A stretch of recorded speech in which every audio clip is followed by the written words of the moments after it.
Just take a moment to let any kind of cares of the day that you've been carrying with you, maybe just let them dissipate if that's possible. There's no need to push them away, but if they can fade for a moment or a few minutes, that would be good.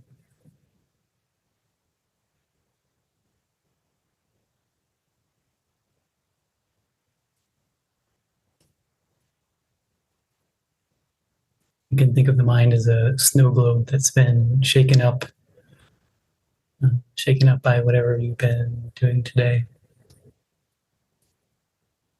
Let me see if things can just settle.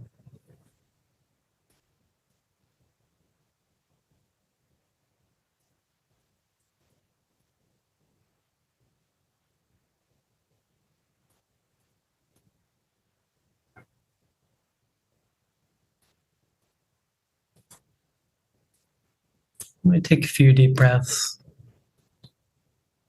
On the in-breath, breathe in peace.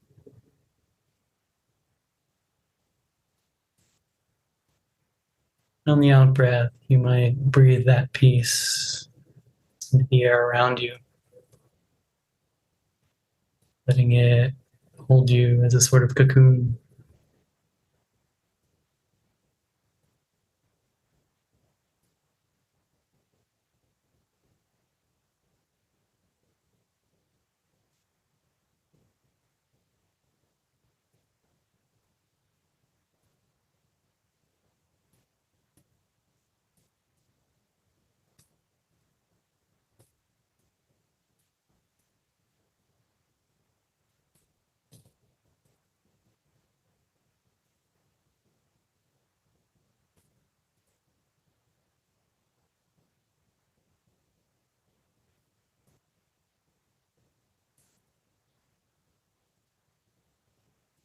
And when it feels comfortable to you, you might let the breath return to a normal rhythm.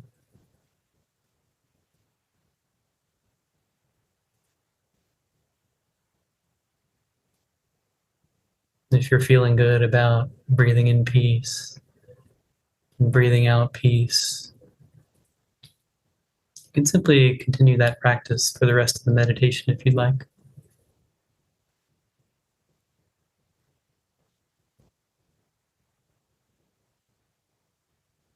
Otherwise, you might let the attention rest on the sensations of the breath.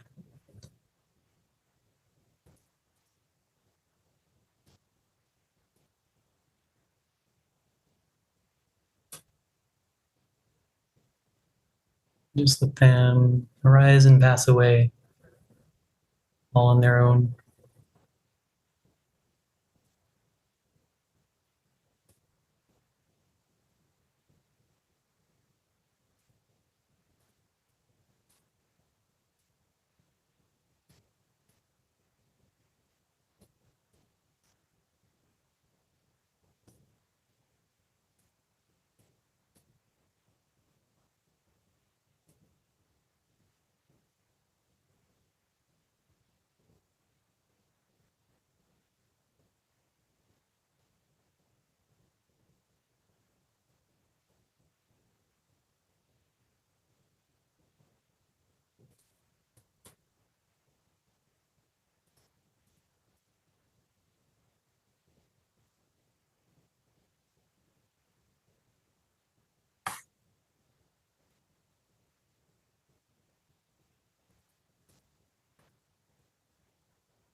And wherever you're noticing those sensations,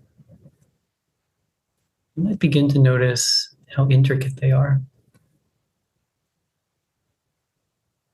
Whatever level you're perceiving the breath at, there's always something a little further.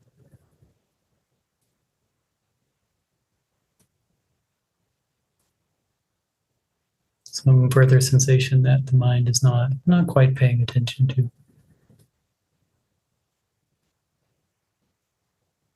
You might see if there's anything there to be discovered.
What is the breath really like in this moment?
What is there to perceive in terms of softness or hardness, tingling, hot or cold, vibration, solidity, movement?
This kind of inquiry is not something that requires leaning forward or furrowing your brow or closing the mind down around the breath. It's an inquiry that can be done by opening to the breath, more fully letting go of any resistance you have.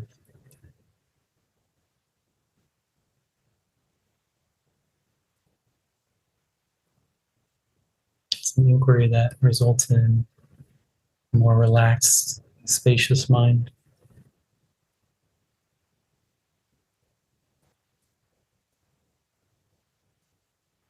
By opening your mind, objects can be more fully known and more fully seen,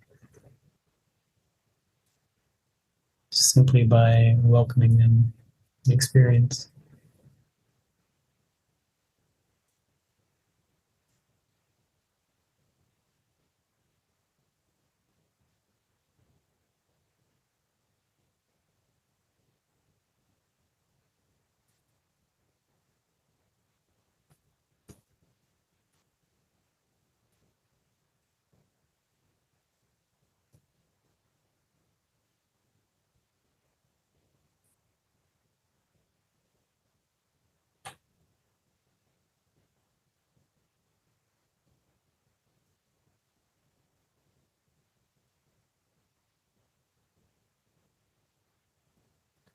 The breath doesn't need any help or input from you to happen.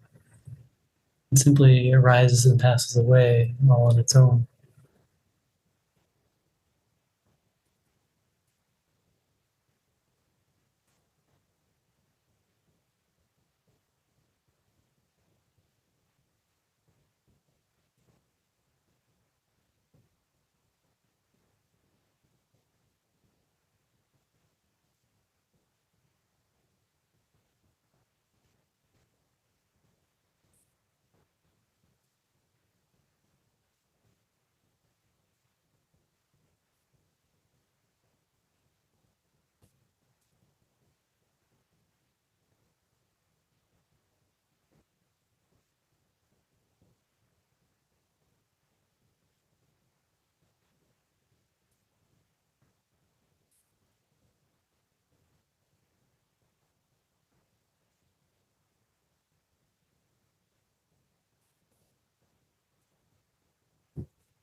the breath as a stream of phenomena arising and passing away.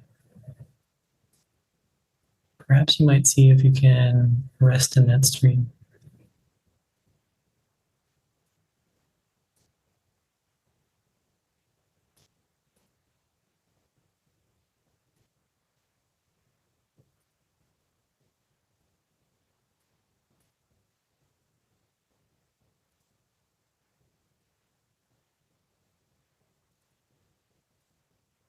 No need to force anything. Just accept.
Just resting in the stream sensations that are the breath. And seeing how fully you can do that.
in these last 5 minutes, you might see if you can feel what it's like to, rather than resting in the sensations of the breath, you might see if you can rest as the sensations of the breath.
Thank you all for coming.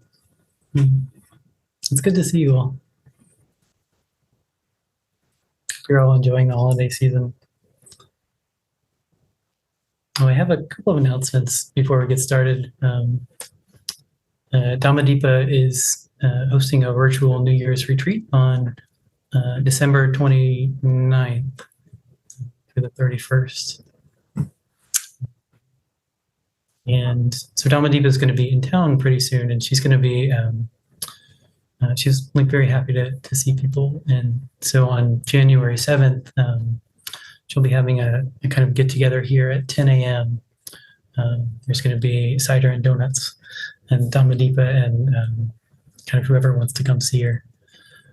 And then later in the day at 2:30, she's going to be leading a kind of tour of the Asian American, or the Asian Art Museum up in DC. So she's going to share some of her knowledge that she's gotten over in England with us. Both of those can be found on the website. All three of those.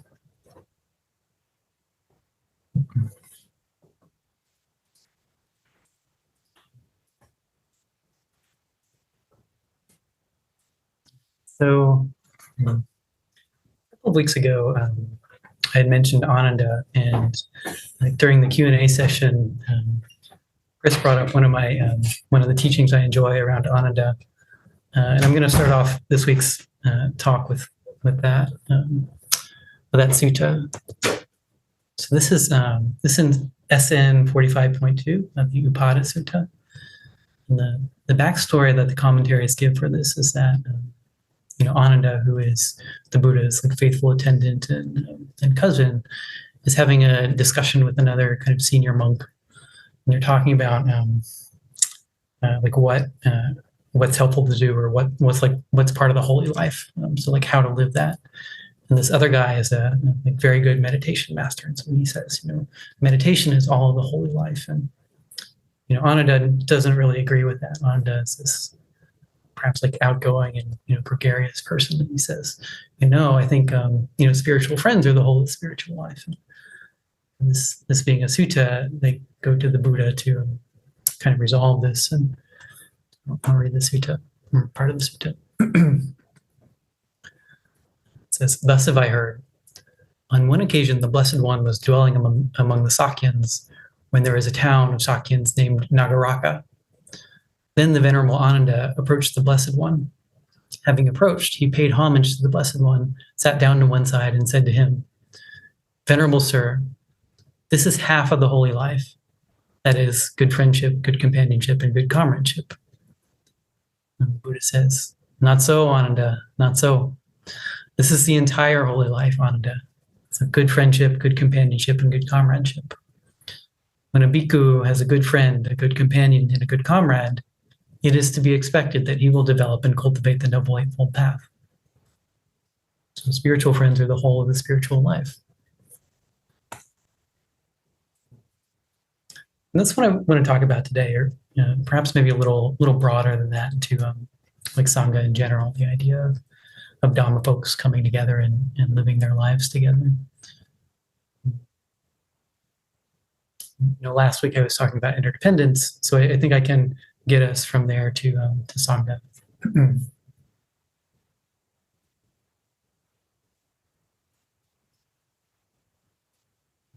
One facet of interdependence is the idea that we're not this atomized, separate self. We're part of this larger whole. And one kind of facet of that is that the things that the parts of experience that we think of as ourselves, our thoughts and emotions and actions, they're all conditioned by the thoughts and emotions and actions of the people around us. I think we all have an intuitive understanding of this. I don't know how you spent your day, but I'm sure you know that if you had spent your day, say, being yelled at by your boss, your experience now would be different than it is having spent the day you did. But it's not just emotions that are kind of conditioned by other people in that way. It's our thoughts, our beliefs, and our actions too. the way we understand the world, the way we understand like what's right and wrong, and what's kind of appropriate to do in particular situations. That's all like just as conditioned as emotions, right? Like what's going on, or what the people around us believe, and what the kind of larger culture that we're embedded in believes. So that's interdependence. And I know some of you guys are visual learners, and so I have a kind of metaphor for that we might refer to. So you might imagine like a great river that meets the ocean, and the place where it meets the ocean is perhaps flat, so it spreads out into this like delta of like many little kind of interconnecting streams that are kind of constantly shifting as the ground erodes and making new connections and kind of changing their patterns.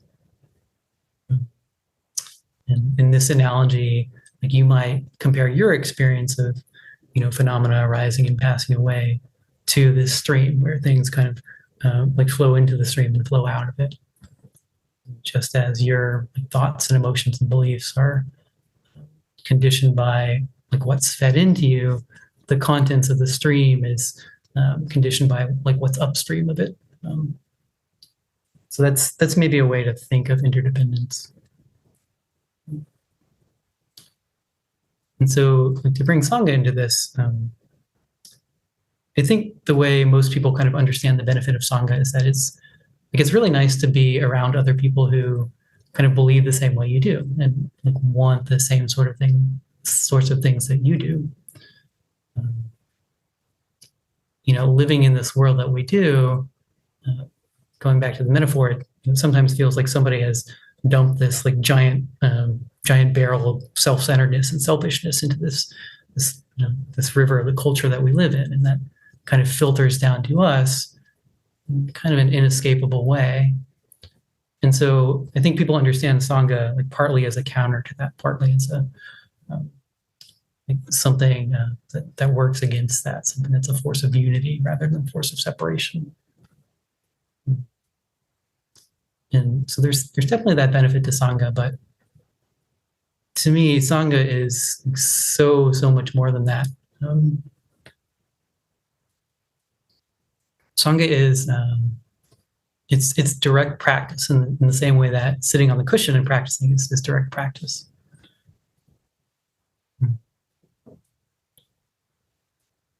The way that works is that when you practice, the change in behavior that comes out is a change in your patterns of how you react to the world. So like when you come to practice, in any like particular situation, you have a response, and that response may be unskillful. It may be something that causes harm or suffering. Perhaps somebody like calls you a name and you respond in anger, and you just generate more suffering in you and more suffering in that other person. And practice, like learning the Dhamma, gives us other ways of like meeting those situations.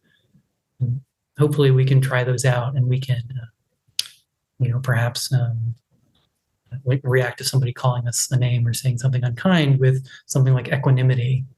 And then the mind looks at those things and it says, this one way of reacting to this pattern it causes a lot of suffering, and this other way doesn't cause so much, and we very naturally do the second thing. And that's how practice works. But if we practice on our own, the different tools that we can try, or the different ways of living the Dhamma that we can try, they're limited by our understanding of the Dhamma, by like what we've seen and heard, and they're limited by our kind of emotional and intellectual readiness to accept some of the ideas involved in the Dhamma. Going back to that example, perhaps this person has heard that like the hot coal sutta, and heard that like reacting in anger is not skillful and doesn't help anyone. But if they're still kind of tied up in their sense of self, and they're still believing whatever that person's unkind words get to, then perhaps that they can't try that part of the Dhamma. But what happens with Sangha is that when we come together with other people who follow the Dhamma and act skillfully, we have direct access to those other patterns of skillful behavior that we might not have had ourselves. So, if that person can't react skillfully when somebody insults them, that person can still see someone else in the Sangha experience that same thing and react with equanimity and see that the result is less suffering. So they have the benefit of that experience, despite not being able to do it themselves. And that's the real power of Sangha to me. It allows you capabilities that you don't really have on your own. And it turns out that we're actually quite good at this kind of learning. Humans, in my view at least, have two real superpowers. We're very good distance runners. And we're also good at this social cultural learning. You are sitting here as the product of many generations of people who successfully lived in a tribe and learned to be like the people around them and learn to transfer information that way. We're quite good at that, and the amount of different skillful behaviors that we can pick up from people around us is functionally unlimited. It's this other way of learning that's I think we think about learning the Dhamma as what we're doing now. Somebody's telling you how it goes, or you read it in a book, and somebody explains it to you. But being in Sangha is a different way of learning the Dhamma, and I think it's I don't want to say it's more effective, but it's certainly on the same level. It's like sitting here listening to a Dhamma talk or something like that. I can think of many examples of this in my practice. I think I've shared in the past that I came to the Dhamma having done kind of secular meditation for a couple of years before I found Buddhism. And so I had some facility with concentration. It wasn't particularly good or anything, but I could do that. But what I didn't have was metta. I had no access to that at all. And my first couple of teachers did. I was very lucky in that regard. And I learned metta from them, but it wasn't that they said something that convinced me that metta was a good idea.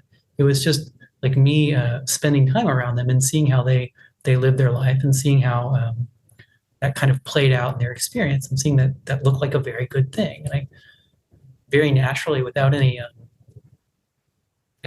real thought about it, I just kind of moved in that direction over time. And I'm thinking of another example. There was something I see as an inflection point in my practice a few years ago. I found the Dhamma. I had been practicing for some number of years, but I was still I was on board with the premise of the Dhamma, but I was still I still had one foot in the the real world, and I still had some of my happiness kind of tied up in meeting certain goals out in the world. But these, I found a group of people that I started practicing with, and all these people had, in my view, kind of dedicated their lives to the Dhamma. And just over the course of a couple of months, I ended up doing that myself. It was not a decision that I thought out. It was just something that happened, just kind of by osmosis, being around these people. And I think I'll share one more of these. I met Dhammadipa about a couple of years ago, and one of the first kind of extended conversations I had with her was about why she decided to become a monastic. And I have a pretty clear memory of that in my mind. And she, to me, she very nonchalantly said, "Oh, I decided I could spend my life serving others," or something along those lines. And that's how she lives her life. And that has affected me. She never tried to convince me that I should spend my life serving others. She never tried to push me to do that. It's just that I saw that pattern of behavior, and that worked for me. That seems like a good outcome, and my life kind of naturally followed that way. And it's a large part of the reason that I'm here. So coming into Sangha is, it's, in effect, it's like having other people practice for you. So like we all have things that we're good at in terms of the Dhamma, and things that we're still working on. And for the things that we're still struggling with or working on, somebody else in the Sangha like has facility with that and has those patterns of behavior that you can just kind of naturally pick up by being around people. And I like that way of understanding, like having all these people kind of practicing for me. I enjoy that. There's a section in the commentaries that talks about the 5 hindrances. So sense desire, and ill will, and sloth and torpor, and restlessness and doubt. And it's got a list of the antidotes for all these hindrances. And one thing that shows up on the list for each one of these hindrances is like noble friends and good conversations, which is what I'm talking about. This is Sangha, and this is that's how that sort of thing happens. And there's something similar in Anguttara Nikaya 11.12, the Mahanama Sutta. I'll read a short passage. At any time when a disciple of the noble ones is recollecting the Sangha, his mind is not overcome with passion, not overcome with aversion, and not overcome with delusion. His mind heads straight based on the Sangha. And when the mind is headed straight, the disciple of the noble ones gains a sense of the goal, gains a sense of the Dhamma, and gains joy connected with the Dhamma. So somebody who comes into Sangha does not need to be moved around by all the hindrances, because he has a great deal of support from everyone. And the path is clear because everyone else is like walking along with him, like right there, kind of showing him the way.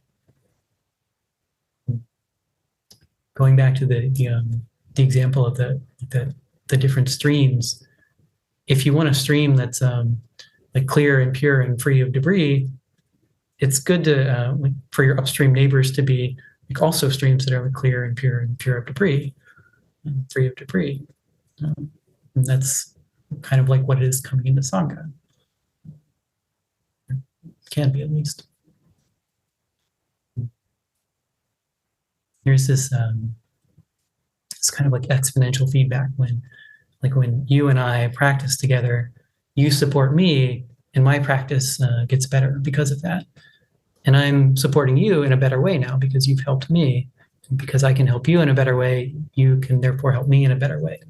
It's this kind of exponential feedback loop. So Sangha is practice, very direct, just in the same way as sitting on the cushion is. Kind of all the things that I've said have been about the benefits of others on you. But you can look at the flip side of that too. You can look at just as others in the Sangha help your practice, your presence in the Sangha helps others too. And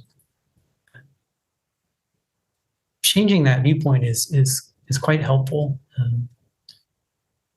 I've heard from a number of people that sometimes they feel a little selfish when they're practicing. You know, they're sitting on their cushion, kind of doing their own thing, and they're seeing the benefit in themselves, and they're maybe feeling a little selfish that they're not out directly helping other people. But practice is not selfish because of Sangha that I'm talking about. It does have a benefit to you, to your experience, but that benefit translates to others when you come into connection with them. So any kind of progress you make in your practice is transmitted to others who want to practice too. So that's a great way to generate motivation. Like particularly when, like I know I've had periods in my life where I don't, where I'm not like really feeling too positively about myself, and the idea of like helping myself is not, it's not especially motivating, but I might care about other people. And so the idea that I can practice for the benefit of others might be more motivating to me in some moment when I'm not feeling too kindly towards myself.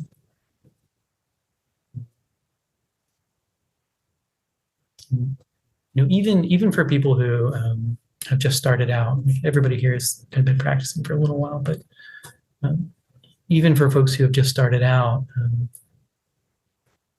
just having the intention to practice, to be a better person, or to act more skillfully, or to wake up, just that is enough. Like just that is a gift. I know you've all felt the difference between sitting alone and sitting with a group of people. Like it's much easier to continue when you have lots of people with the intention to practice around you.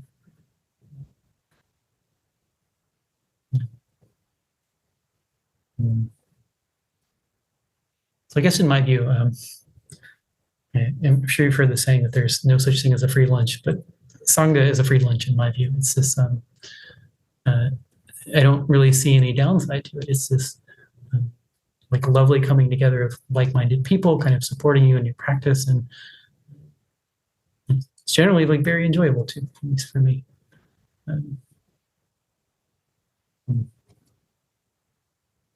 Yeah, that is my Sangha sales pitch.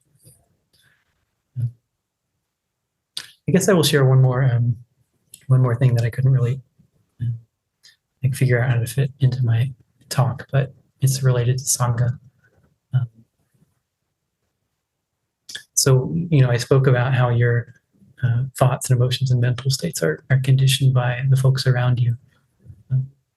Applying that to Sangha, you have all the Dhamma folks that you practice with around you, and they have all the Dhamma folks that they practice with around them. And I really like to just extend that out to the fullest extent possible, and just kind of rest in the knowledge that my practice is the culmination of everyone who has gone before me. All of the like many millions or billions perhaps of people who practice the Dhamma, all of the like great lamas and sages and bodhisattvas, and the Buddha himself is kind of like sitting behind me in my imagination, helping me practice. I enjoy that metaphor. I wanted to share that with you. That's what I have for you all today.